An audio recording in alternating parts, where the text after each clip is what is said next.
Mister and Mrs சின்னத்திரை season 5ல இந்த வாரம் பாத்ரூம் சாவிக்காக எல்லாருமே விளையாட போறாங்க.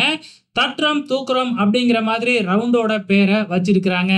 ஸோ பாத்ரூம் சம்பந்தமா தான் டாஸ்க்கு குடுப்பாங்க அப்படிங்கிறது நல்லாவே தெரியும். அந்த வகையில துணி துவைக்கிறது, பாத்ரூம் கழுவுறது, வீடு கழுவுறது இந்த மாதிரியான டாஸ்க் தான் குடுத்துக்கிட்டு இருக்காங்க. அது மட்டும் இல்ல, தன்னோட மனைவிக்கு பாத்ரூம் ப்ராடக்ட்ட வச்சே ப்ரொபோஸ் பண்ற மாதிரிலாம் டாஸ்க் வச்சிருக்கிறாங்க.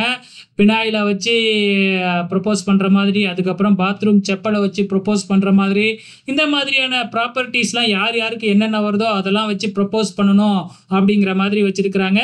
ஸோ நம்ம மனைவிமார்கள்லாம் கணவன்மார்கள வந்து பார்த்தீங்கன்னா, சோப்பு போட்டு குளிப்பாட்டி விடுற மாதிரி டாஸ்க்கு, அதே மாதிரி கணவன்மார்கள் வந்து பார்த்தீங்கன்னா, ட்ரெஸ் துவைக்கிற டாஸ்க்கு, இந்த மாதிரியான டாஸ்க்கெல்லாம் குடுத்துருக்கிறாங்க. ஸோ இந்த டாஸ்க்லலாம் யாரு வின் பண்ண போறாங்க? ஸோ இந்த பாத்ரூம் சாவிய யார் வாங்க போறாங்க? அப்படிங்கிறத வெயிட் பண்ணி பார்க்கலாம்.